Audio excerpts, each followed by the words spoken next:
Sir మీ పేరు? నా పేరు వెంకటేశ్వరరావు. వెంకటేశ్వరరావు ఏం చేస్తుంటారు sir? Engine oil business. Sir ఇప్పుడు కూటమి ప్రభుత్వం వచ్చి 100 రోజులు పూర్తవుతుంది సార్. ఎలా ఉంది సార్ ఈ 100 రోజుల ప్రభుత్వ పరిపాలన? మ్యాక్సిమం చంద్రబాబు నాయుడు గారు పరిపాలన బాగా చేయడానికి మ్యాక్సిమం ప్రయత్నిస్తున్నారు. అయితే ఎక్స్లో ఉన్న ప్రాబ్లమ్స్ అన్నీ ఉన్నాయి కాబట్టి ఈ 100 రోజుల్లో మనం దాని యొక్క ఫలితాన్ని కోరుకోవడం అవివేకం. ఆల్రెడీ చాలా కొలాప్స్ అయ్యి ఉంది. Maximum you have to try. అంటే మొదటి 100 రోజుల్లోనే అన్నా క్యాంటీన్ పెట్టడం కావచ్చు, వచ్చిన వెంటనే ల్యాండ్ టైటిలింగ్ యాక్ట్ని రద్దు చేయడం, మెగా డిఎస్సికి అమలుకు చట్టం అమలుకి చేపట్టడం, ఇవన్నీ ఏమనిపిస్తున్నాయి సార్? అది ఆయన ఇచ్చిన మాట ప్రకారం వాటిని చేసుకుంటూ పోతున్నారు. దాన్ని బాగా అప్రిషియేట్ చేయాలి. ఎందుకంటే మాట మీద ఇప్పుడున్న పరిస్థితుల్లో ఉండడం అంటే చాలా కష్టమైన విషయం. ఎందుకంటే బడ్జెట్ బాగా లోట్లో ఉంది. లోట్లో ఉన్నప్పుడు కూడా అవన్నిటిని ఆయన ప్రయత్నిస్తున్నారు. దాన్ని అప్రిషియేట్ చేయాలి. అంటే పెన్షన్ కూడా చెప్పిన మాట ప్రకారం 1000 రూపాయలు పెంచి ఇవ్వడం, అది కూడా తానే స్వయంగా వెళ్ళి ఇంటింటికి పెన్షన్ ఇవ్వడం కావచ్చు, ఒక ముఖ్యమంత్రి హోదా స్థానంలో ఉండి కూడా ఇంటింటికి వెళ్ళి పెన్షన్ ఇవ్వడం ఏ విధంగా చూస్తారు? అదే చెప్తున్నాను కదా, అది ఆయన ఇచ్చిన మాట మీద ఉండడానికి మ్యాక్సిమం ప్రయత్నం చేస్తున్నారు. దాన్ని అప్రిషియేట్ చేయాలి మనం. అంటే వరదలు వచ్చేటప్పుడు ఆయన తీసుకున్న చర్యలు కావచ్చు, ఆయన చేసింది వాటి గురించి ఏం చెప్తారు?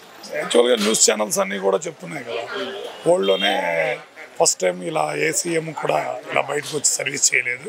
ఆ ఏజ్లో కూడా అలా చేస్తున్నారంటే దాన్ని అప్రిషియేట్ చేయాలని చెప్పి ప్రతి ఛానల్స్ వాళ్ళు చెప్తున్నారు. దాన్ని మనం కొత్తగా చెప్పేది అంటే వైసీపీ వాళ్ళు అంటున్నారు కేవలం ఫోటో స్టంట్లు ఇవన్నీ కూడా చంద్రబాబు నాయుడు గారు ఓన్లీ ఫోటోల కోసమే వీడియోల కోసమే ఈ విధంగా చేస్తున్నారు తప్ప సర్వీస్ ఏం చేయట్లేదని చెప్తున్నారు. జనాలు పిచ్చోళ్ళు ఏం కాదు. సర్వీస్ చేయకపోతే నెక్స్ట్ టైం మళ్ళీ ఆన్లైన్ ఎన్నుకోవడానికి, సర్వీస్ చేయకపోతే నెక్స్ట్ టైం తీసేస్తారు మళ్ళీ. అది నాయకులకు బాగా తెలుసు. అంటే వరదలు వచ్చినప్పుడు ముంపు ప్రాంతాల్లో ఉన్న వాళ్ళని రక్షించడం కాకుండా ఇతను ఫోటో స్టంట్లు ఇస్తున్నాడు అని చెప్తున్నారు కదా. మళ్ళీ రిపీట్ క్వశ్చన్ అడుగుతున్నారు మీరు. చెప్తున్నారు కదా, జనాలు పిచ్చోళ్ళు ఏం కాదు. ఫోటోలు ఫోజులు ఇస్తే నెక్స్ట్ టైం తీసేస్తారు మళ్ళీ.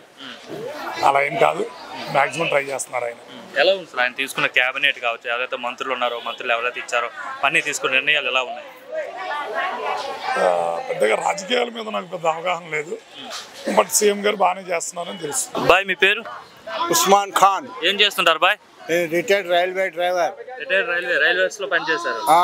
ఓకే సార్, ఇప్పుడు ఏదైతే కూటమి ప్రభుత్వం వచ్చిందో 100 రోజులు పూర్తవుతుంది సార్. చంద్రబాబు నాయుడు ముఖ్యమంత్రిగా పరిపాలన చేయాలి. ఎలా ఉంది సార్ ఈ 100 రోజుల పరిపాలన? బాగుంది, చాలా బాగుంది. చాలా బాగుంది. మాకేం పథకాలు లేవు. అవును, రైల్వే ఎంప్లాయ్ మీకేం పథకాలు వస్తాయి? తీసుకోము కూడా. పరిపాలన బాగుంది, ఎవరిదైనా కానివ్వండి. పోయినసారి పరిపాలన బాగలేదు. అది అంతే. జగన్మోహన్ రెడ్డి పరిపాలన బాగోలేదని చెప్పి ఇతనికి భారీ మెజార్టీతో కూటమి ప్రభుత్వాన్ని గెలిపించారు. ఇప్పుడు ఈయన తీసుకున్న నిర్ణయాలు కావచ్చు, పేదలకు అన్నా క్యాంటీన్ పెట్టడం కావచ్చు, మొదటి 100 రోజుల్లోనే అన్ని చాలా బాగున్నాయి.